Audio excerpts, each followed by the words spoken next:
Muito bom dia, hoje um pouquinho atrasada, mas estava fazendo minha yoga, minha rotina, e aí eu falei, bom, melhor fazer a live com a rotina feita do que fazer uma live meia boca porque a rotina não tá feita. Então, vamos lá. Hoje o tema é a intolerância e as consciências. Então, a gente tem que falar sobre esses temas difíceis, sabe? A intolerância e as consciências.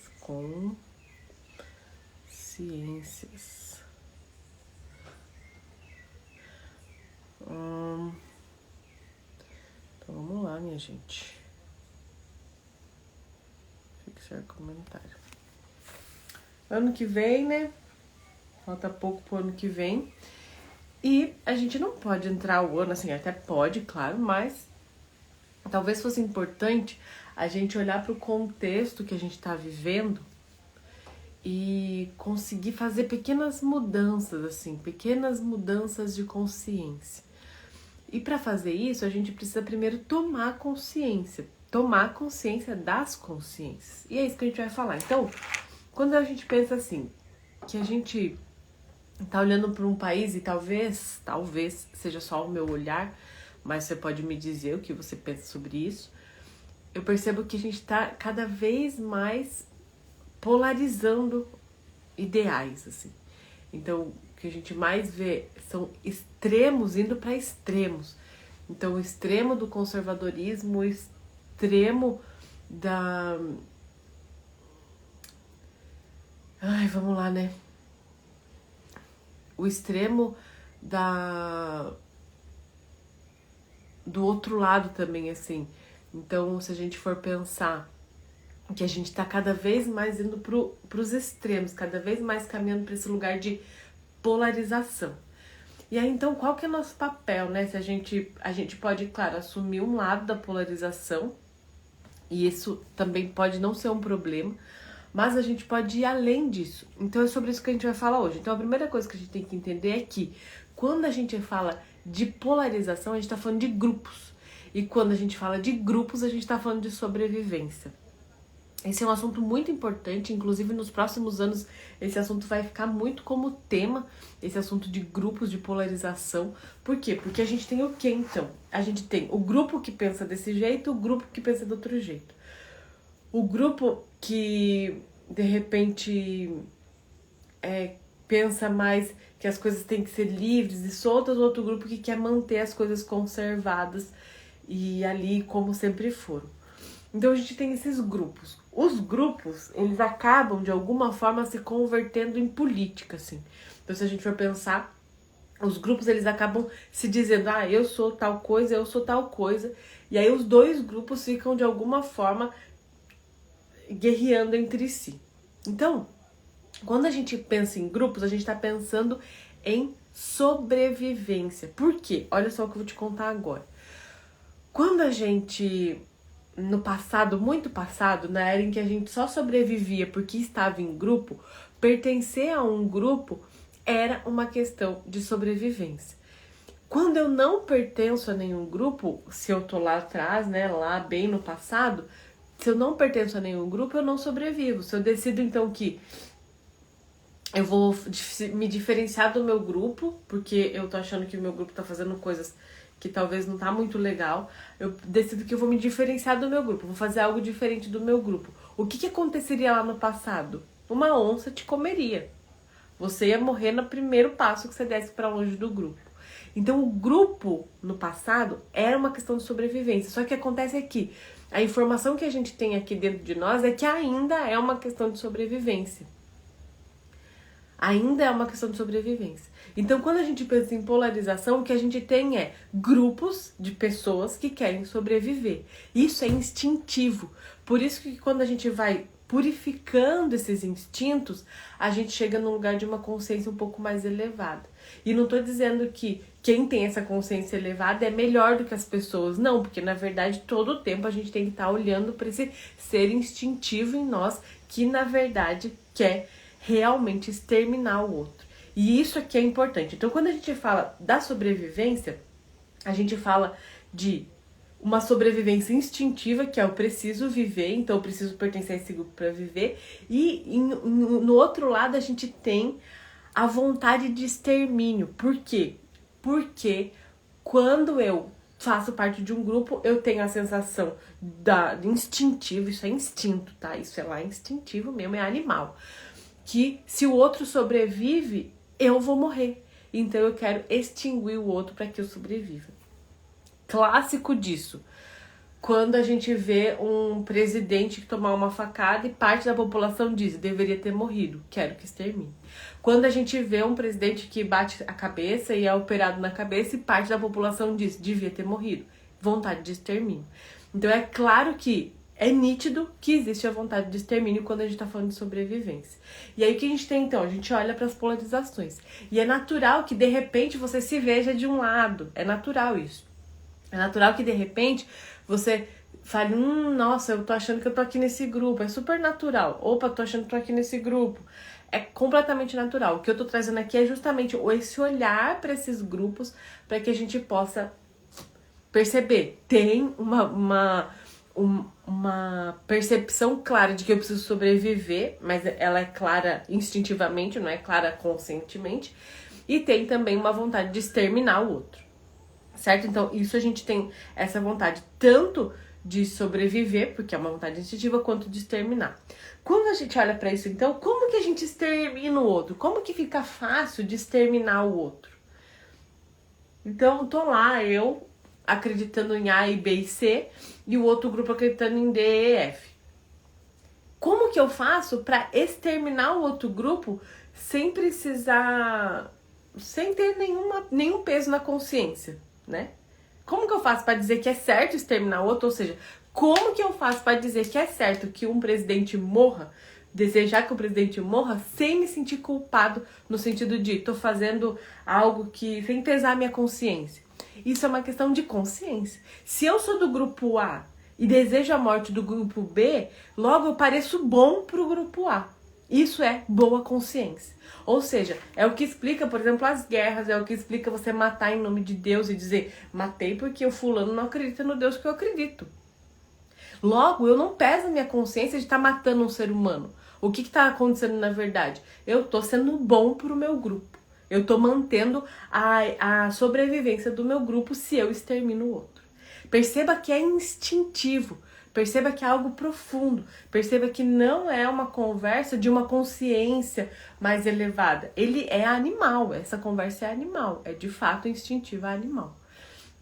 Ok. Para eu, então, fazer esse movimento de repente matar o outro e ser o bom, eu preciso desumanizar o outro. Como que eu desumanizo o outro?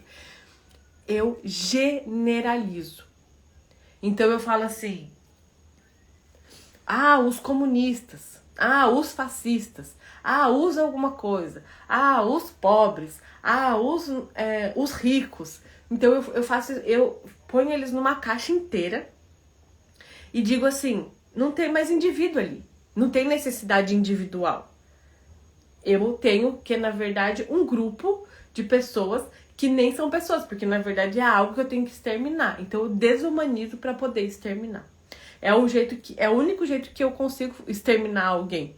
Porque, na verdade, se eu olho para essa pessoa como pessoa, eu não consigo mais exterminar essa pessoa. Isso tem uma história muito boa, que é... Quando eu e o Fê começamos a viajar de Kombi, a gente tinha uma posição política diferente da que a gente tem hoje. É bem diferente. E aí a gente começou a viajar e começou a encontrar pessoas que tinham uma posição política diferente da que a gente tinha. E a gente começou a conviver com essas pessoas, e como a gente tinha uma base de comunicação não violenta, uma base do olhar sistêmico, a gente, ao invés de querer impor nossa forma de pensar, a gente começou a ouvir essas pessoas.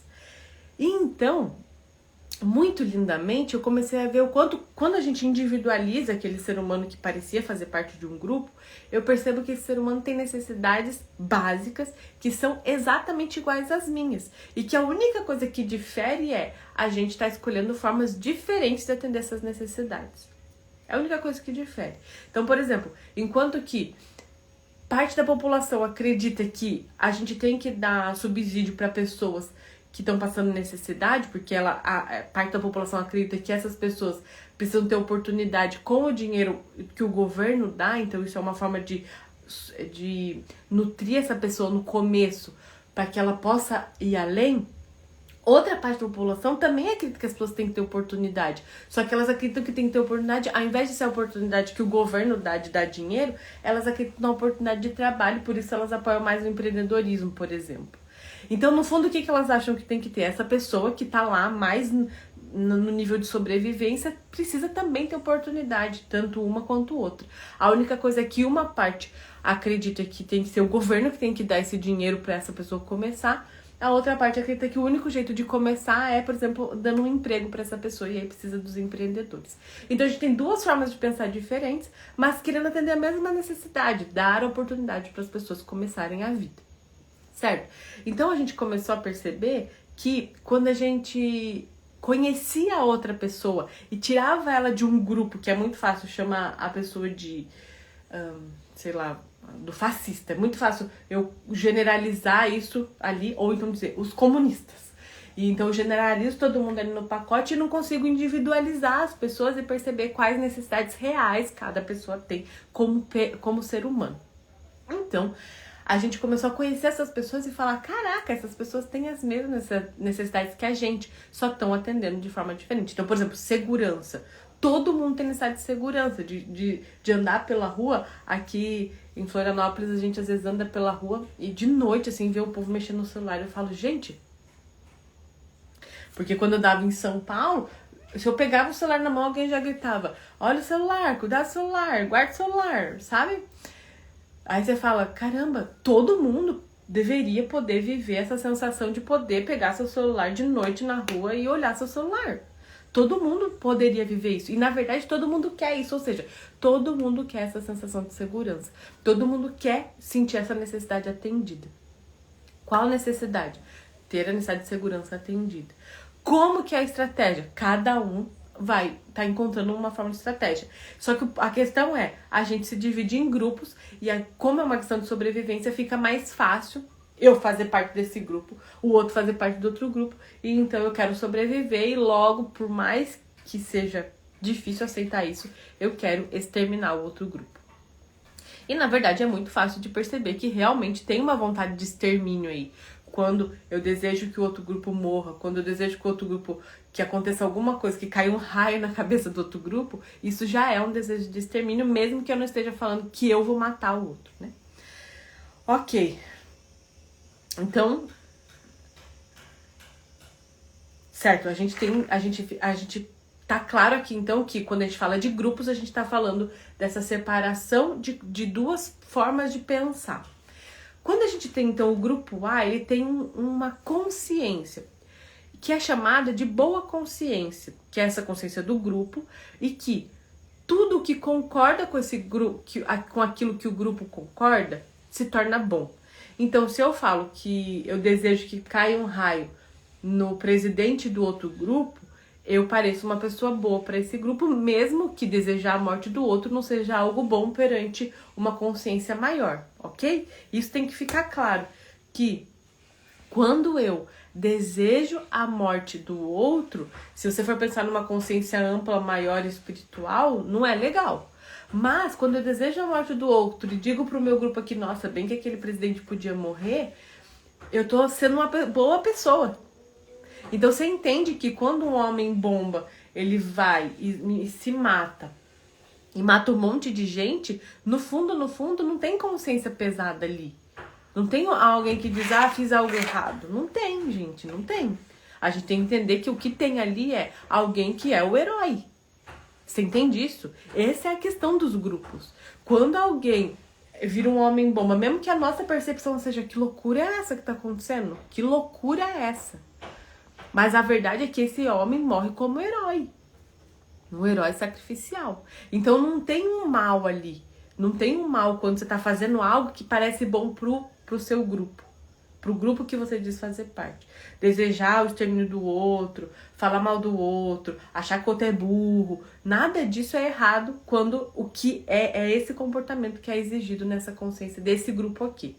Assim como o outro grupo também deseja a morte do outro presidente, não sei o que, também mesma coisa. É exatamente igual, acontece exatamente igual.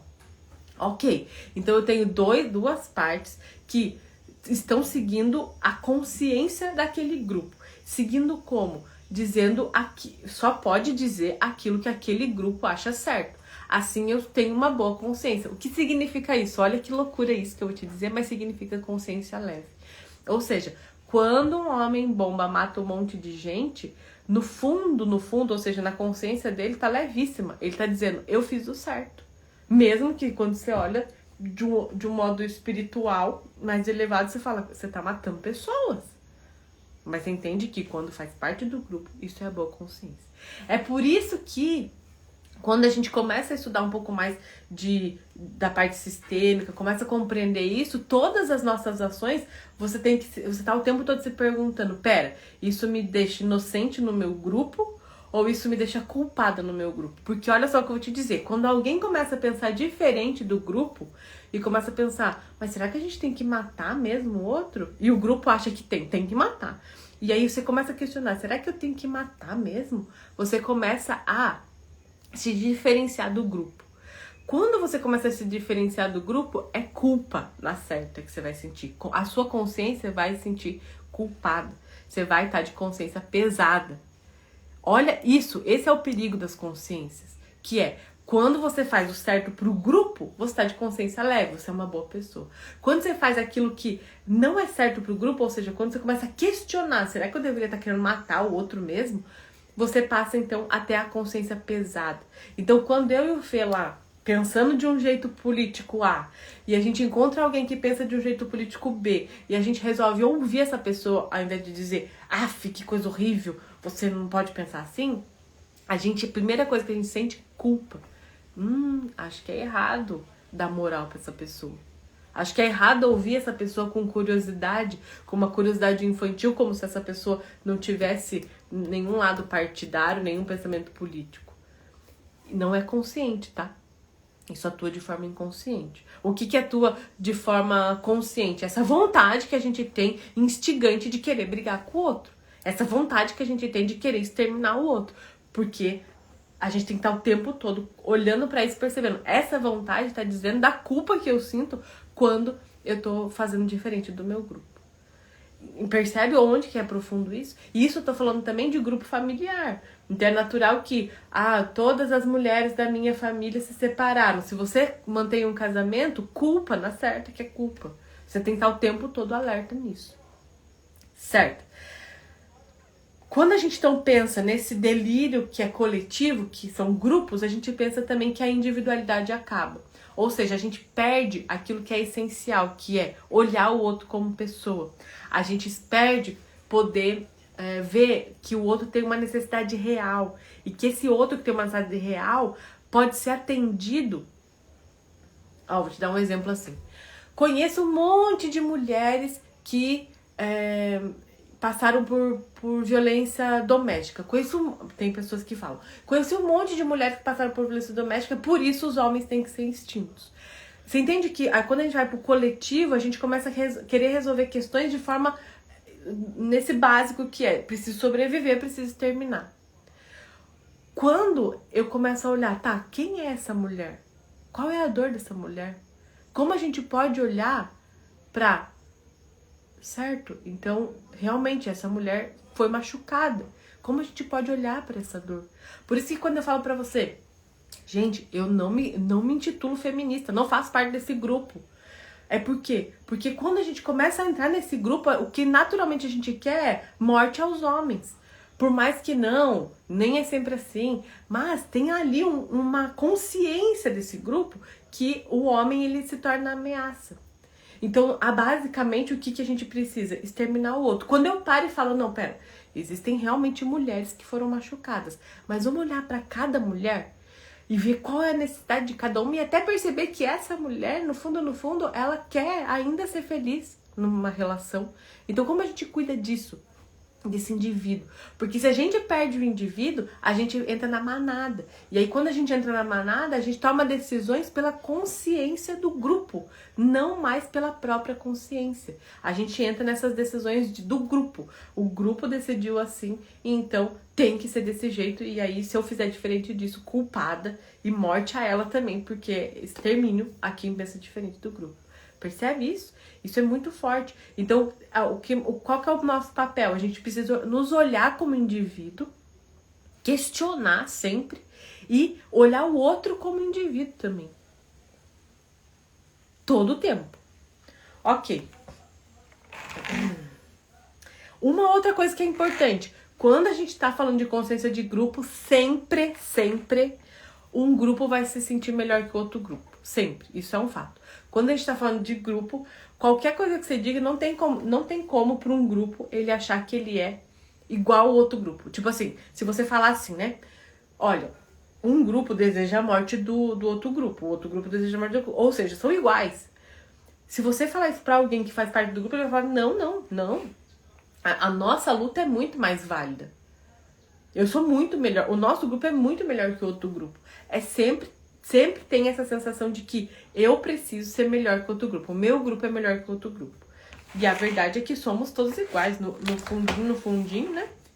As necessidades são as mesmas. Por isso, quando a gente vai pra necessidade, a gente percebe, caramba, eu sou igualzinha àquela pessoa ali. Eu também quero minha liberdade, eu também quero segurança, eu também quero o bem-estar físico e emocional, né? Certo? Então, como a gente faz esse movimento de sair dessa multidão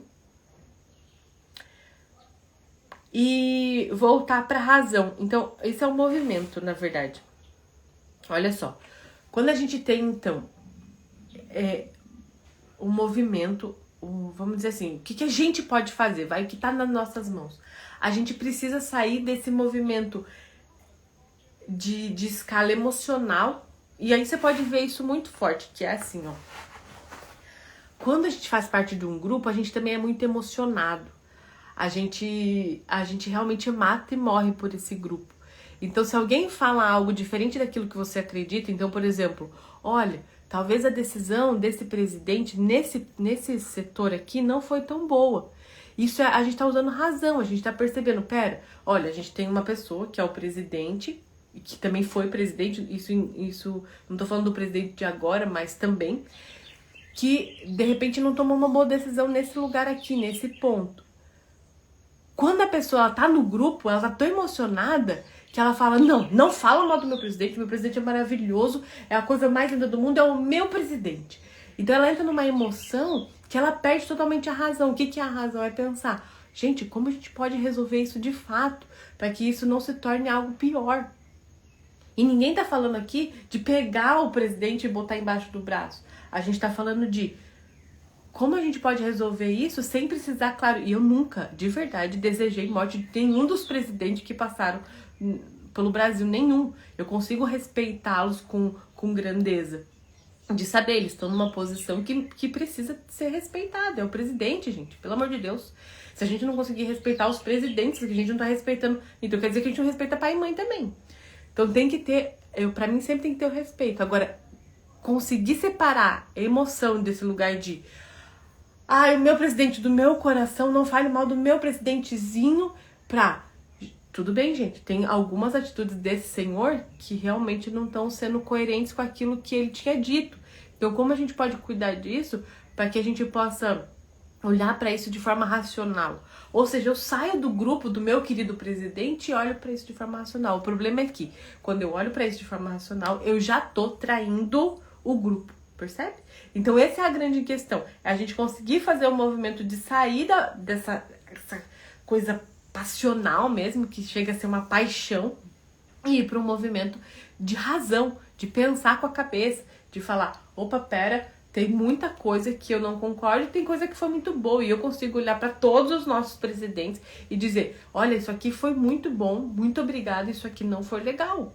Se a gente não conseguir fazer isso, se a gente for pegar o presidente anterior lá e dizer, olha, isso aqui foi bom, muito bom, valeu, pagou umas dívidas aí, foi legal. E isso aqui foi bem ruim. Se eu não consigo fazer essa justa medida e olhar também pro presente de agora e falar, isso aqui é bem legal o que você tá fazendo, isso aqui é péssimo. Gente, a gente não vai conseguir nunca tirar essas coisas que estão, esses véus que estão nos nossos olhos. A gente vai ficar sempre respondendo ao grupo, né? Certo? Então, o movimento é saio desse lugar emocional e vou pro lugar da razão. E aí, olha só que é importante. Quando a gente pensa nisso, a gente pensa em alguém, quando a gente pensa em grupos. Como que eu sei, Helena, se eu tô num grupo? Eu sei que eu tô no grupo quando eu ou alguém do grupo tá disposto a matar e a morrer. Tá disposto, por exemplo, a ser o cara que vai lá e dá a facada no outro.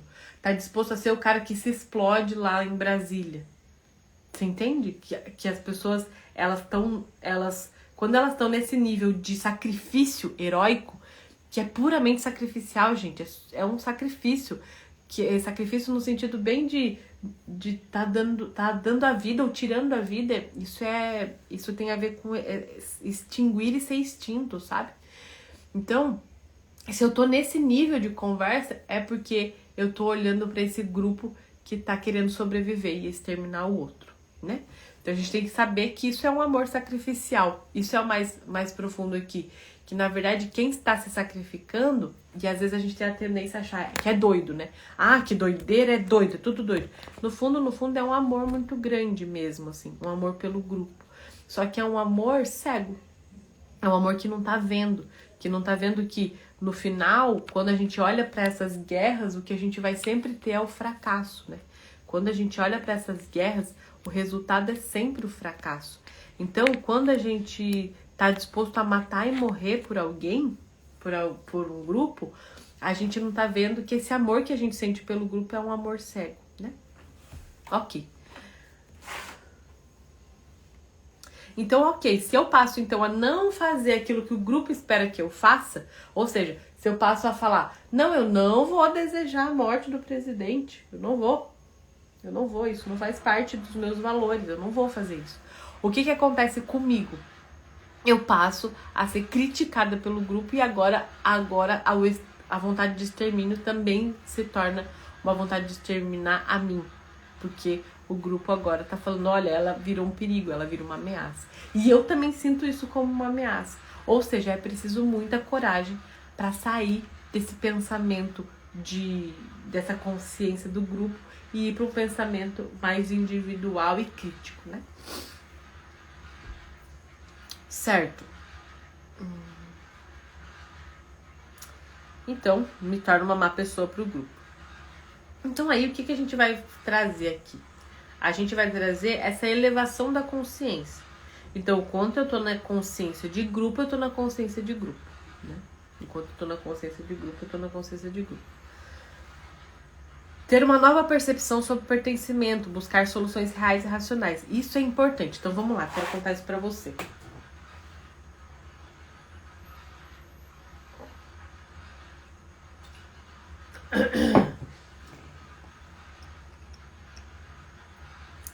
Quando a gente vai elevar a nossa consciência,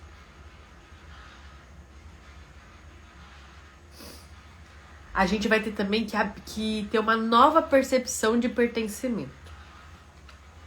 E o que foi muito útil pra mim na minha vida, né? Pra eu começar a me abrir pra esse novo pertencimento. Foi ter viajado de Kombi. Então, quando eu e você viajamos de Kombi, a gente de fato encontrou muitos grupos. O grupo, a consciência era Kombi, né? Você percebe que também forma um grupo, o grupo das Kombis.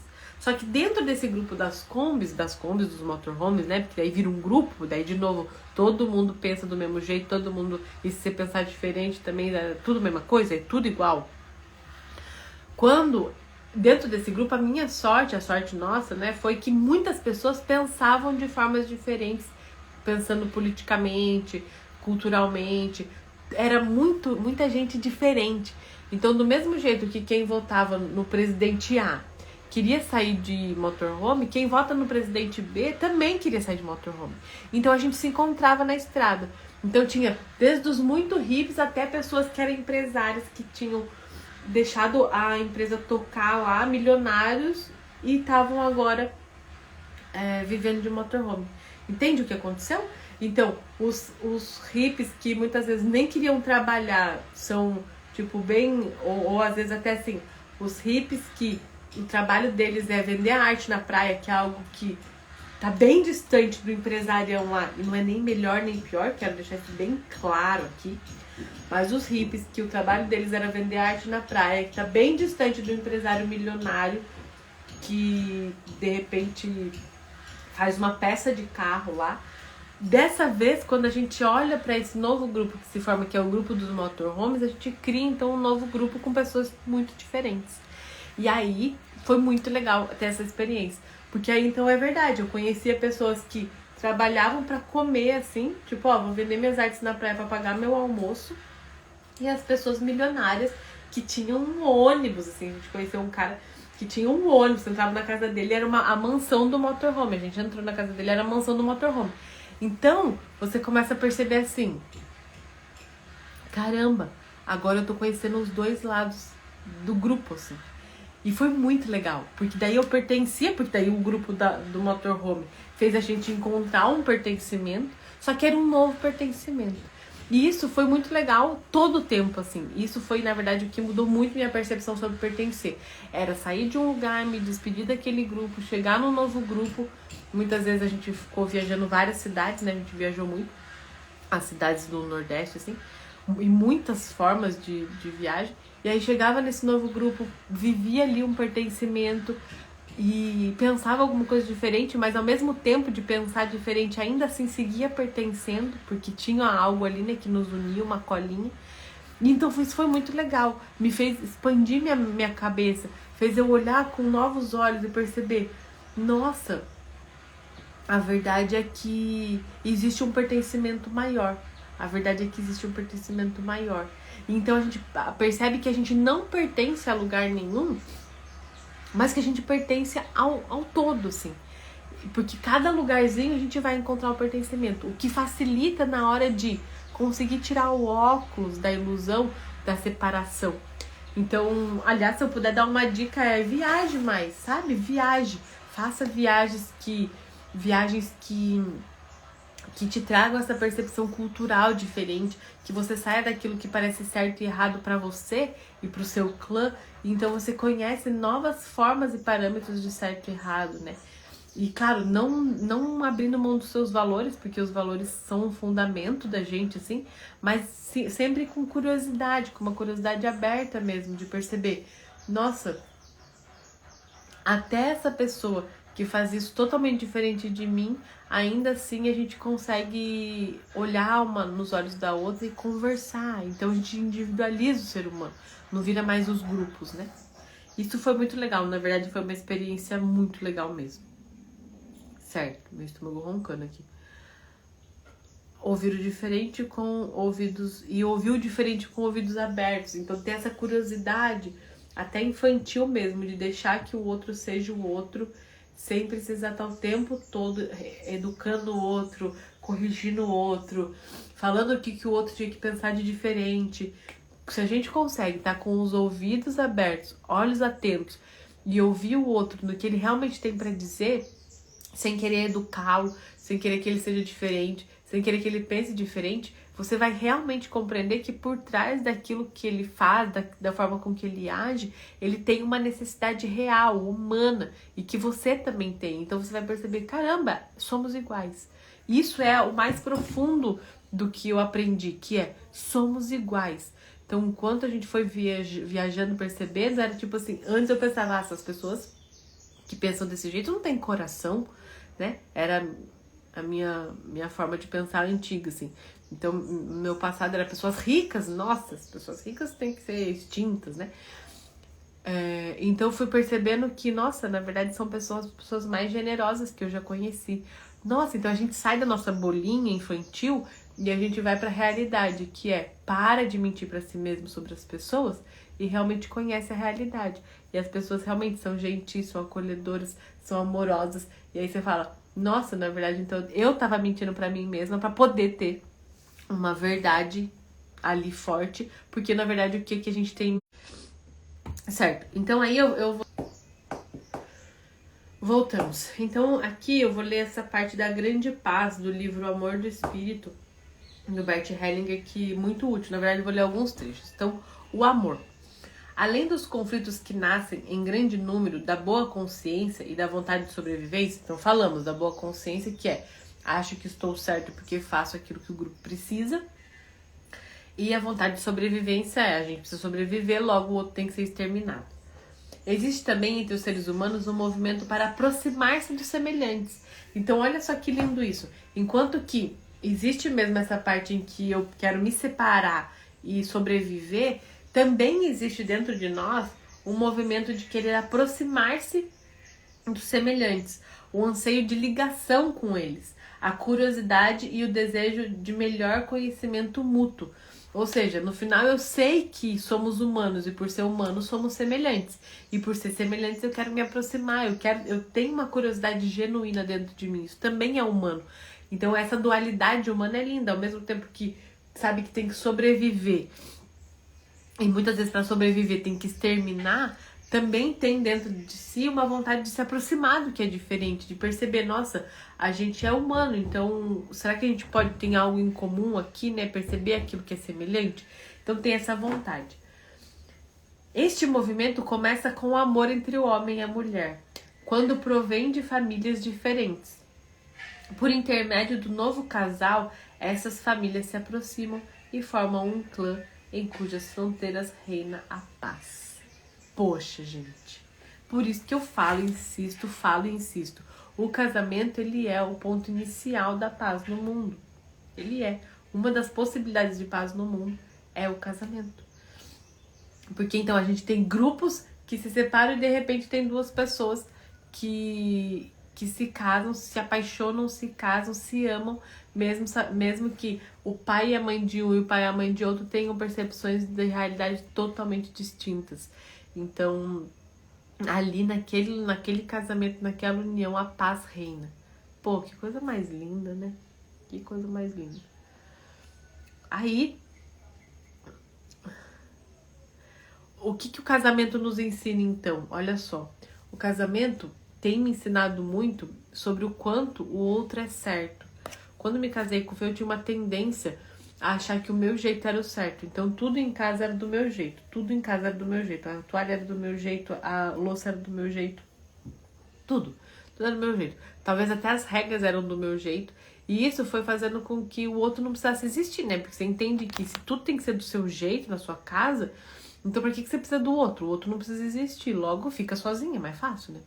Então eu fui percebendo isso, que o Fê foi ficando assim, quase que invisível, e aí então, opa, aí era assim, eu preciso de você, eu quero você, mas não, você não quer, porque na verdade você não tá querendo diferente, você tá querendo ele, desde que ele seja aquilo que você quer que ele seja. Entende isso? Então, de novo, é uma mentira que você conta pra si mesmo. Você tá dizendo que quer o outro, mas você só quer o outro se o outro for como você quer que o outro seja. O outro não pode nem ser ele, nem pode ser diferente, nem pode fazer algo diferente. Então, foi me dando conta disso, que na verdade eu tava querendo que ele fosse aquilo que eu queria, ou seja, uma cópia de mim mesma. Ou seja, eu não queria, na verdade, que ele fosse ele, nem que ele fosse diferente. Eu queria que ele fosse do jeito que eu queria. Então, fui percebendo, e esse foi o meu processo, perceber que, nossa, na verdade, o que ele trazia era tão bom quanto o que eu trazia. E que, na verdade, só por ele ser diferente é que a gente tinha a riqueza que a gente tinha. Por isso o livro Eu Quero Enriquecer Case. Porque só quando a gente tem a riqueza, só quando a gente tem a diferença, ou seja, só quando ele é quem ele é e eu sou quem eu sou, é que a gente consegue ficar um pouco mais rico. Então aquela história de, não deu certo porque ele é muito diferente de mim, não é verdade. Porque na verdade, não deu certo porque você não suporta o diferente, ok? Agora, dizer que não deu certo porque o outro é diferente, é na verdade na diferença que nasce a riqueza da relação. Então quando ele ia trazendo aquilo que era diferente, e eu também fui abrindo meu coração, porque meu coração era duro demais para abrir pro diferente, daí eu fui abrindo meu coração e percebendo, nossa, é verdade, o que ele tá trazendo é tão bom quanto o que eu tenho. E esse é o ponto aqui. O casamento, ele ensina a gente que o que o outro traz é tão bom quanto o que eu trago. E isso ajuda a gente a perceber que o outro grupo é tão bom quanto o que eu tenho.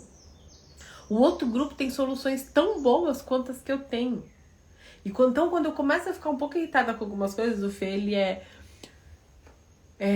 muito incrível nesse sentido, assim. Então, quando eu começo a ficar irritada com algumas coisas no contexto social, ele olha pra mim e fala, isso é necessário, é necessário. O que essas pessoas estão trazendo é necessário, é útil. Não sabemos pra que ainda, mas porque se existe, é necessário.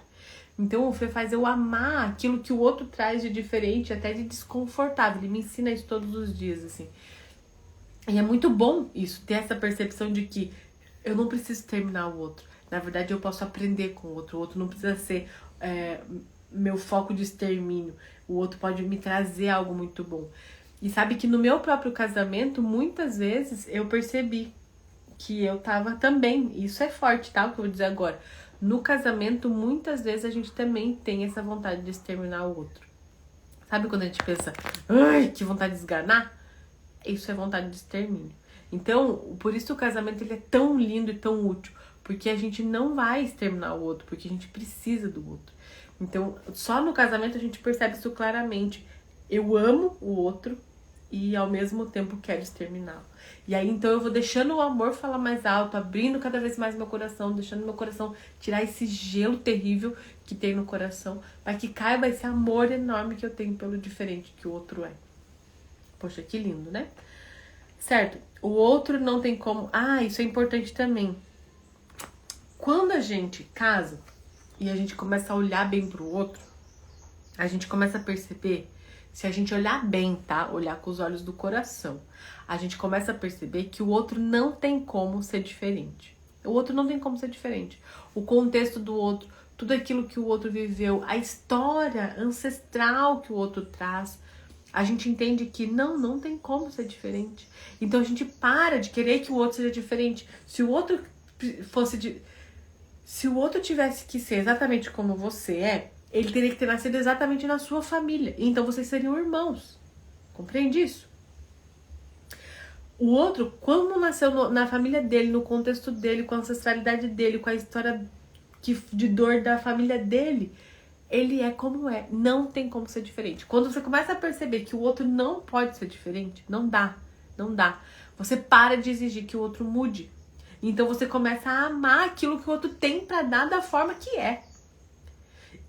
Na verdade, essa é a expressão maior de amor. É quando você começa... A maior expressão de amor na Terra é quando você consegue olhar pro outro e dizer, eu amo você como você é, sem mudar nada. Essa é a maior expressão de amor da Terra. É quando você consegue olhar pro seu marido e dizer, eu amo você como você é, eu não quero que você mude nada, não precisa mudar nada. A gente só faz isso quando a gente, então, se dá conta, olhando pra realidade. Porque, na verdade, assim, o que acontece, né? Quando a gente entra numa relação, a gente raramente olha pra realidade. A gente olha para aquilo que a gente quer, pros nossos desejos, pra aquela parte nossa que não teve um monte de coisa que quer realizar tudo isso e que quer que o outro dê. A gente olha pra aquela fantasia enorme que a gente cria. Então, a gente acha que, a partir dessa fantasia, que o outro tem que caber nessa fantasia, como se isso fosse possível. Quando eu olho para a realidade que o outro é, olho para o outro mesmo, assim, no olho do outro, nos olhos do outro. Então olho para o outro, olhando para a mãe do outro e para o pai do outro, percebendo, caraca, essa é a mãe que você teve, esse é o pai que você teve, desse jeitinho eles se uniram e deu você, e formou você, e nasceu você. Então eu consigo olhar para os avós e olhar para tudo que o outro traz, você sai essa fantasia, ilusão de que dá pro outro mudar, não dá. O que dá é você se alegrar com o outro como ele é. Isso dá, isso é possível. Agora o outro mudar não dá. Às vezes até acontece do outro mudar, mas não porque você quer. Ele vai mudar porque ele precisou mudar, foi o contexto dele, o destino dele permitiu que ele fizesse pequenas mudanças. Mas, entretanto, todavia, se você quer que o outro mude, esqueça. Não vai mudar. Pode ser que mude, mas por ele, pelo contexto dele, pelo destino dele, se houver uma permissão ancestral ali.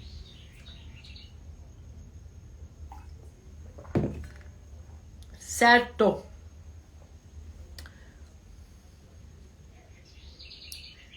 Uma outra coisa que nós podemos fazer. Nós podemos mostrar caminho. Então a gente pode dizer assim, olha, Pra mim tem funcionado assim. É o certo? Não é o certo. Existem muitos certos? Existem muitos certos.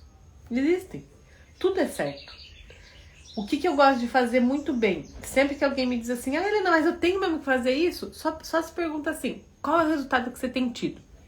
Tá feliz com o resultado? Então só segue o baile. Só segue o baile.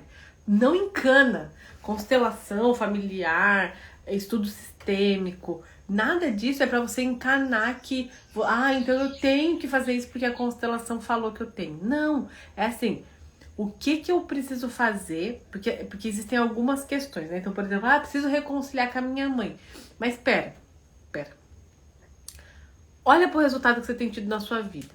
Você tá feliz? Então, recentemente, uma moça disse assim pra mim. Eu postei um vídeo falando sobre a coisa mais atraente do mundo ser uma mulher conectada com o amor da mãe. E ela falou assim, então quer dizer que se a mulher não foi amada pela mãe, ela nunca vai encontrar um amor?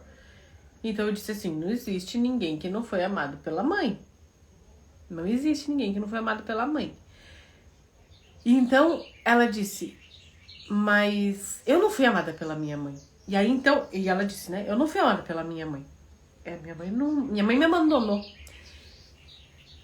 Quando ela diz isso, ela tá me dizendo assim, eu não vou mudar minha forma de pensar, né? Ela tá me dizendo, eu não vou mudar minha forma de pensar.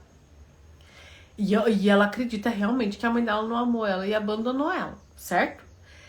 Se ela olha pro resultado que ela tá tendo e ela tá num casamento, tá vivendo aquilo que ela quer viver, aliás, não precisa nem estar no casamento, ela só precisa estar vivendo o que ela quer viver, não é que tem que ser um casamento. É assim, essa mulher está vivendo o que ela quer viver, então não precisa mexer em nada, tá tudo ok, é o que você sonhou viver, tá aí, beijos, me liga. Então é assim, eu não tô aqui pra mudar o sonho de ninguém, é o que você sonhou viver, tá feliz assim? Recentemente eu ouvi uma mulher dizendo, tô super feliz, não casei, tô super feliz na minha solitude, eu amo isso, amo viver assim. Gente, tá ok. Vou dizer que a mulher é disfuncional porque não casou? Quem sou eu pra dizer isso? Quantos certos existem no mundo? Quem sou eu pra dizer isso? Então tá feliz, tá ótimo. Tá feliz, eu tô feliz também.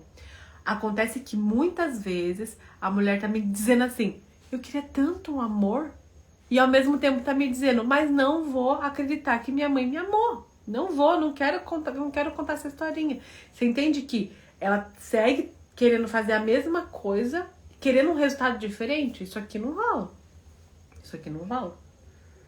Se você tá com o resultado que você não tá legal, aí você vai ter que mudar alguma coisa que você tá fazendo. E eu vou sugerir, por exemplo, olha, seria interessante se você olhasse pra sua mamãe. A minha sugestão seria essa. Quero fazer? Quero. Então quero fazer porque tô querendo uma mudança ali. Não, Helena, não quero fazer? Ok. Mas também é isso, seguimos fazendo a mesma coisa, tendo o mesmo resultado.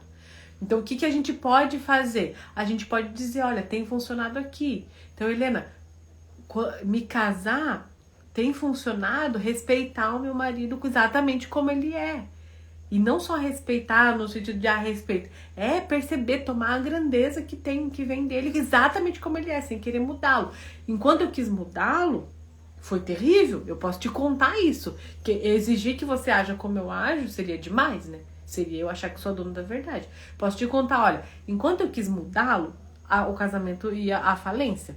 Quando eu olhei pra ele e disse, uau, olha, o que você traz é muito legal, é diferente do que eu tenho. Que bom! Então a gente se aproxima, porque cria essa tensãozinha do diferente. Então eu ganho algo com aquilo que é diferente. E aí eu consigo, nossa, desde que eu consigo me alegrar, desde o dia em que eu consegui me alegrar com ele exatamente como ele é, sem querer mudar nem um pouquinho nada nele, o nosso casamento só tem crescido. Então, nossa, eu posso te contar isso. Eu vou ter que obrigar você a fazer isso e achar que esse é o certo? Não posso fazer isso. Eu posso te contar isso. E isso é o que nós podemos fazer com grupos. Olha, tem sido bom pra mim não tomar partido de nenhum lado de grupos. Tem sido bom pra mim. Eu tenho tido mais mais crescimento interno quando eu consigo olhar para um grupo e dizer, olha, isso aqui é bem legal do que vocês trazem e consigo tomar isso com alegria, mas também olhar para outro grupo e falar, olha, isso aqui que vocês trazem é muito bom, deixa eu tomar isso aqui também. Eu consigo olhar. Então, por exemplo, olha, o cuidado que vocês têm com as pessoas, esse olhar social que vocês têm, pô, muito legal isso. Quando eu for construindo a minha vida, eu quero considerar isso aqui também. E do outro lado, nossa, isso de querer que os empreendedores estejam sempre beneficiados, porque são os empreendedores que dão oportunidade, pô, isso é muito legal também aqui, eu tomo isso também. Consegue entender? Quando a gente consegue tirar o óculos da paixão, né, de meu querido, meu preferido, nossa, meu presidente do coração, a gente consegue olhar para os dois lados e tomar o que tem de melhor ali. E isso cria algo muito bonito, muito novo, e isso tem dado certo para mim. Tô falando para que você precisa fazer isso? Não necessariamente. Você pode fazer aquilo que dá certo para você, né, que você tem resultados. Então tem dado certo para mim. E agora vamos lá. Porque eu quero ler isso aqui, olha só.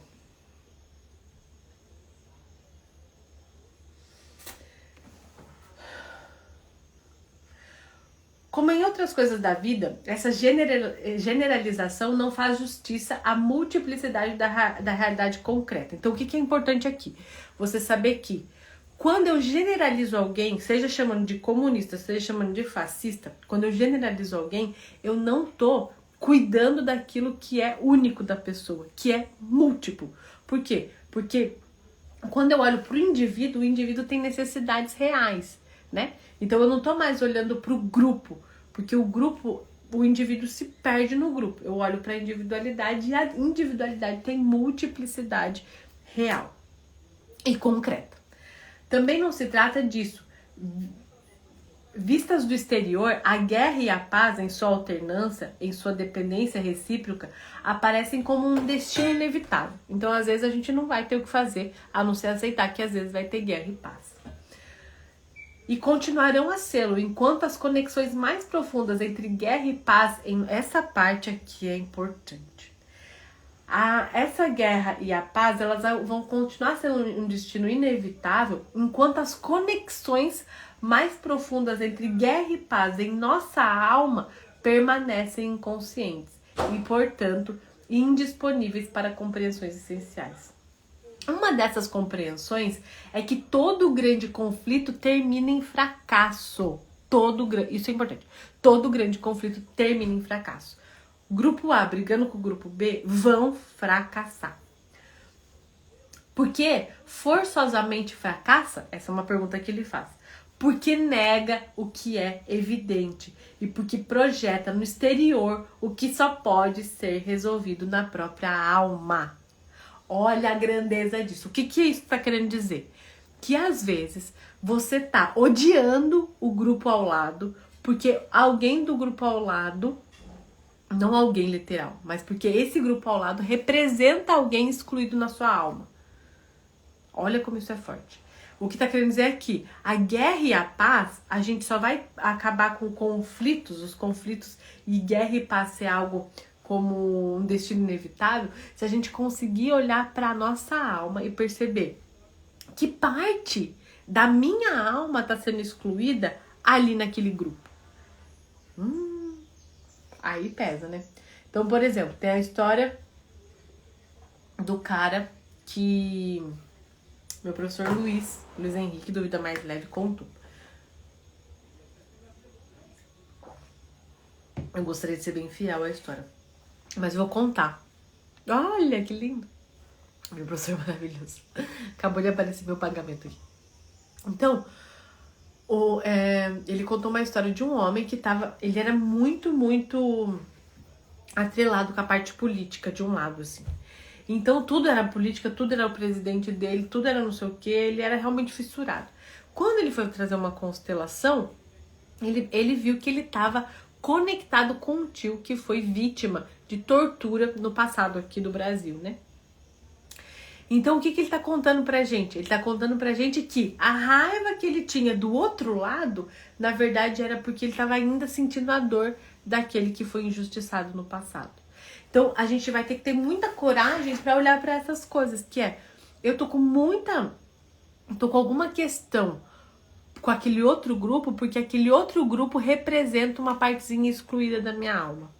Seja porque alguém aqui atrás, nos meus ancestrais, sofreram de alguma coisa. Seja porque alguém aqui atrás dos meus ancestrais machucou alguém, porque muitas vezes a gente tem nos nossos ancestrais vítimas, mas também tem os agressores. Então pode ser que alguém dos nossos ancestrais machucou alguém e por isso eu tomo também a dor da vítima e aí eu acabo andando pela vida me vitimizando porque eu tô ali ainda olhando para a vítima que algum ancestral meu feriu. Percebe? Então o que a gente tem que olhar? Para nossa alma. O único jeito de parar, de deixar de existir esses conflitos externos é a gente olhando para nossa alma. É olhando para quem tá faltando aqui na minha alma. Quem é que tá faltando? Quando eu tomo essas dores sociais, quando eu vou para essas questões mais de grupo, quando eu vou para esse lugar de brigar e de ir pra... vamos pra rua, não sei o quê. Que dor eu tô tomando? Qual é a dor que eu tô tomando? Talvez eu tô olhando para alguém que foi vítima de algo no passado. Talvez eu tô olhando para algum agressor. Talvez eu tô olhando para alguém que não foi respeitado. Para quem eu tô olhando quando eu tomo essa dor? Geral e social e enorme, que é gigantesca, mas que na verdade é uma dor do meu coração. Uma dorzinha do meu coração. E que se eu posso olhar então para essa dor, eu então posso deixar de projetar nos grupos essa dor, né? Muito bonito. Com isso, não quero dizer que todos os conflitos podem ser resolvidos dessa maneira, ou que podemos viver sem eles, certo? Então ele não está dizendo em nenhum momento que pode se viver sem conflito e nem dizendo que todo conflito pode ser resolvido na alma, né? Ele não está dizendo isso também. Os conflitos são parte integrante da evolução dos indivíduos e dos grupos. Entretanto, por meio das compreensões essenciais, eles podem ser resolvidos de outra maneira, com mais cuidado e com reconhecimento das diferentes necessidades dos limites impostos às soluções adotadas em comum. Em última instância, toda a paz é alcançada através de alguma renúncia. Isso é importante. Então, quando você fala de indivíduos que têm conflitos, os indivíduos vão ter que renunciar. Então, se você vive um casamento, você sabe que você tem que estar o tempo todo renunciando a algo, assim como o outro vai estar o tempo todo renunciando a algo. Importante é saber que, quando eu li o livro da Sobonne Somé, que é uma escritora africana, e ela traz que lá na tribo dela, os conflitos eram sempre olhados com muito respeito. Então, o que é isso? Diz assim, ó. Ela sempre diz lá no livro, chama o espírito da intimidade, que todo conflito é um caminho espiritual, todo conflito é algo grande que tá chegando. Só que esses conflitos são humanos, reais, de pessoas reais. Não precisa ir para um conflito de grupo, entende? Quando a gente olha para dois seres humanos que estão em um conflito, algo muito bonito pode nascer dali, atendendo necessidades reais e renunciando a algo, né?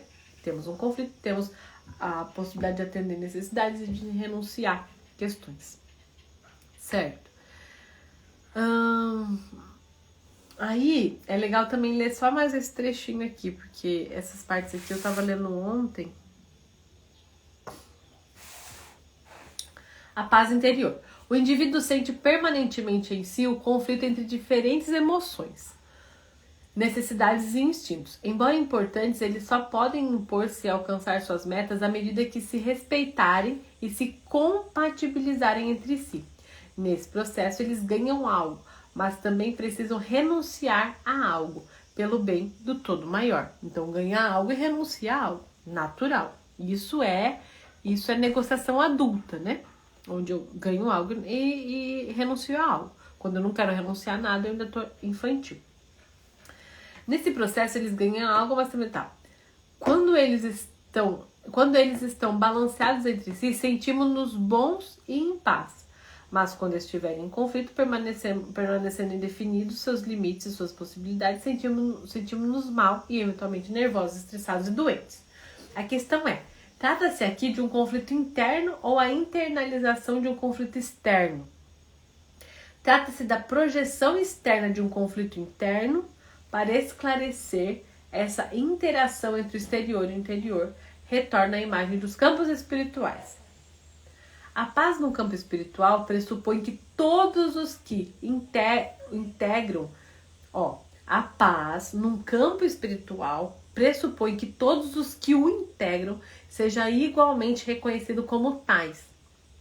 Isso só acontece quando os denominados bons compreenderam o lado mau e perigoso de sua boa consciência. Então, quando eu estou num grupo e acho que desejar a morte do outro é bom, e eu percebo, então, eu vou numa consciência que eu percebo o lado mal dessa boa consciência, parece bom porque é bom pro grupo, mas tem um lado mal dessa boa consciência, e percebo, não é legal desejar a morte do amiguinho, certo? Só então podem conceder ao que rejeitaram, de modo especial às pessoas rejeitadas, um lugar com o mesmo direito nesse campo. Ou seja, o que tá dizendo aqui, só quando eu reconheço que desejar a morte do presidente, por exemplo, é algo que parece bom porque faz parte da minha consciência, mas na verdade é mal, porque não é legal, né? Não é humano. Então eu consigo perceber, então na verdade tem algo ali daquele ser humano que ainda não cabe dentro de mim. O que é esse algo que eu preciso integrar? Então, por exemplo, se eu chamo as pessoas daquele lado ali de vagabundos, vamos dizer que é essa frase que vem de julgamento, qual é a parte vagabundo, bem escrachado no julgamento mesmo, minha, que eu ainda não disse sim? E pode ser que seja alguém aqui da minha ancestralidade, que de repente foi alguém que foi visto como vagabundo, que não pôde trabalhar, talvez, alguma coisa, uma história aqui atrás. Geralmente é isso. Mas pode ser uma faceta minha que não quer ser vista assim. Então, eu preciso ainda acolher isso. Acolher isso no sentido de integrar isso. Quando eu integro isso, eu já não preciso mais nem ver o outro. O outro já nem existe mais. Porque essa é a base do crescimento. O outro nunca existe. É sempre a gente. É sempre algo que precisa ser integrado em nós. Certo? E por último, para terminar, vamos ler a outra consciência. No nível dos movimentos da alma, atua uma outra consciência. Vamos lá. No nível do... Vamos lá, chegar mais perto. No nível dos movimentos da alma, atua uma outra consciência, a semelhança da nossa consciência habitual, que percebemos em termos de culpa e inocência. Essa outra consciência que nos faz transpor os limites do nosso grupo e sintonizar com algo maior. É essa consciência aqui que a gente alcança. Então eu vou além do que o meu grupo pensa, de todos os grupos, gente. A gente faz parte de vários grupos. Pode ser igreja, pode ser família, pode ser grupo político, pode ser até grupo assim, né, de estudo. Então o grupo da constelação familiar, o grupo dos psicólogos, qualquer grupo que a gente faz parte, a gente vai então além, transpõe os limites do nosso grupo. Então tem um limite, você percebe que tem um limite, né? Limite do grupo. Eu transponho os limites desse grupo e me sintonizo com algo maior, congregando numa unidade num patamar superior aos lados opostos. Olha isso aqui. Congregando numa unidade e num patamar superior aos lados opostos. Então o que eu faço? Eu integro. Também se deixa perceber por meio do sentimento. Isso só ocorre, porém, quando já progredimos um pouco no caminho que vai além da nossa consciência habitual. Essa outra consciência se torna perceptível por meio da paz ou da intranquilidade, da serenidade centrada e de um sentimento de desorientação, precipitação e recusa de saber. De resto, quando perdemos o centramento interior, recaímos no domínio da boa e da má consciência. O que ele está dizendo? Quer ficar além da boa e da má consciência? Fique centrado.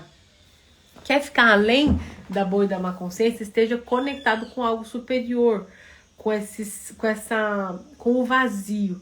Porque quando você está conectado com o vazio, às vezes você vai ter que fazer algo que parece mal para sua boa consciência aqui do grupo. Só que conectado com o vazio, você vai perceber que está ali em sintonia com o algo maior, certo? Então, quando a gente perde o centramento, a gente acaba indo pro bom ou pra má consciência.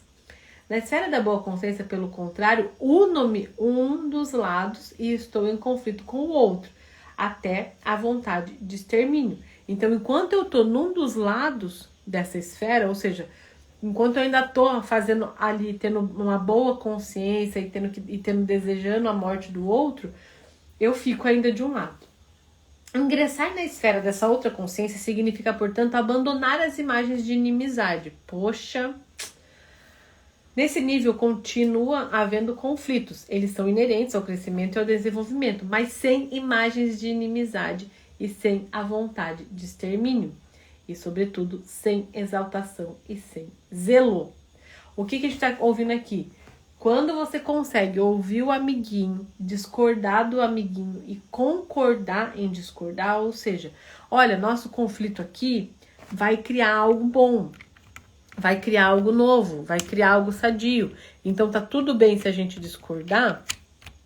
Então eu tenho um conflito sadio. Eu tenho algo que eu tiro a inimizade, eu consigo não levar pro pessoal, eu consigo não ter a vontade de extermínio, né? Ingressar na esfera dessa outra consciência, certo, sem exaltação. Onde começa, portanto, a grande paz? Ela começa onde termina a vontade de extermínio. Onde começa a grande paz? Ela começa onde termina a vontade de extermínio. Ou seja, quando eu paro de querer matar o outro, isso é muito claro no casamento. Eu paro de querer matar meu marido e me alegro com aquilo que ele traz de diferente, eu ganho paz. Ela começa onde termina a vontade de extermínio, seja como for que o justifiquemos e onde o indivíduo reconhece que não existem seres humanos melhores e piores. Então, olha só, por isso que, gente, pra mim o casamento, ele é a escola disso aqui. É no casamento que você aprende a ver que o seu marido não é pior que você, ele é tão bom quanto você, igualmente bom. Pessoas que trazem igualmente coisas boas, né? Porque quando a gente treina isso no casamento, a gente sai e fala, olha, o outro diferente ali, amiguinho diferente, ele tá trazendo algo tão bom quanto eu. Então eu não preciso exterminá-lo. Eu posso me alegrar com aquilo que é diferente. Ai, né? Certo. Quando sabemos e reconhecemos isso,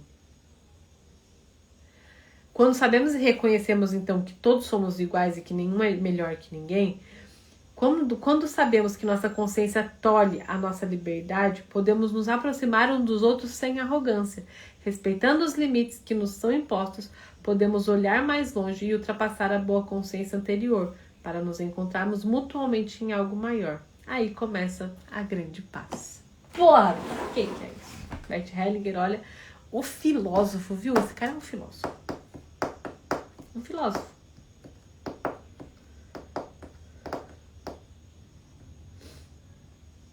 Ai, linda essa parte também. Vamos lá pro outro amor, vai. O caminho para essa paz é preparado por um outro amor. Então, olha só, o que a gente falou lá antes. O amor, aquele amor lá sacrificial, é o amor cego. Aqui a gente fala de um outro amor. Então, entenda que tudo é amor. Isso é importante entender. Tudo é amor. É bom pra você entender isso, né? E não é fácil entender, mas é bom que a gente entenda que tudo é amor. Porque quando a gente vai julgar o amiguinho que se explodiu lá em Brasília, a gente vai perceber que foi amor. É amor. Tudo é amor. Só que é um amor cego. Então a gente vai para um outro amor que leva a transpor os limites da boa consciência. Ou seja, eu paro de querer ser bonzinho pro meu grupo. Eu paro de querer ser bonzinho pro meu grupo e vou para uma consciência maior. Jesus descreveu esse caminho quando disse: sede compassivo como meu Pai no céu, que faz brilhar o sol sobre os bons e maus e chover sobre justos e injustos. O que ele está dizendo? Que Deus, meu bem, ele não vai pôr sol só em quem aparece bonzinho. Deus não vai pôr sol, o sol não vai nascer só sobre a cabeça dos que fazem o que Deus quer que faça. Não vai. Deus, ele é tão amoroso que ele vai fazer chover e dar sol para todo mundo, mesmo que a pessoa não esteja fazendo nada que Deus quer dela. Tem disso? Se Deus quer que você cumpra seu propósito na Terra e você tá indo totalmente oposto, Deus vai seguir colocando sol na sua cabeça e vai seguir fazendo chover na sua terra. Porque Deus é bom o tempo todo. Ai, ai, ai. Só que o que a gente faz? Como a gente acha que a gente nasceu para ser justiceiro, a gente fala, não, de acordo com o nosso senso de consciência moral também, a gente diz, aquele fulano ali tá fazendo errado, então ele não merece. E eu fazia muito isso no começo da minha relação com o Fê, era assim, ó, o Felipe tá fazendo coisa errada, coisa que eu julgava errada a partir do meu moralismo, então ele não merece meu amor. Nossa senhora, né? A gente acha às vezes que a gente é melhor que Deus. Que nível nós estamos chegando. Mas tá bom, tá tudo certo. Eu confio na nossa humanidade, porque se eu, que tinha o coração mais duro que uma pedra, consigo hoje viver um amor de verdade, consigo abrir meu coração, consigo amar meu marido como é e consigo ser amada como sou, todo mundo tem jeito, gente. A verdade é essa. Quando eu olho pra mim, por tudo que eu já vivi, as dores que eu já passei, o quanto eu já fui com o coração fechado, meu coração já foi fechado, o quanto eu já vivi uma vida infeliz e vejo que eu consegui sair desse lugar e ir para um bom lugar, para um novo lugar, então é possível para todo mundo. Se eu, a pessoa que mais cabeça dura que eu conheço, a pessoa com o coração mais fechado que eu já conheci, que quase realmente pôs fim em tudo que era possível na vida, conseguiu sair desse lugar, conseguiu sair desse fundo do poço, é porque todo mundo consegue. Se eu conseguir, todo mundo consegue. Não existe. Eu acho que não existe ninguém que possa ter o coração mais fechado do que eu tinha. Não é possível. E eu consegui, então todo mundo consegue. Esse amor por todos, tais como são, é o outro amor. O grande amor que está além do bem e do mal, além dos grandes conflitos. Então o que ele está dizendo aqui? Que o maior amor do mundo, a maior expressão de amor no mundo é poder dizer pro outro, eu amo você exatamente como você é. Finalizamos assim. Muito obrigada para quem passou por aí, para quem ficou. Olha, vou te dizer, viu? Vou te dizer. Olha, vou te dizer. Que aula. Um grande beijo.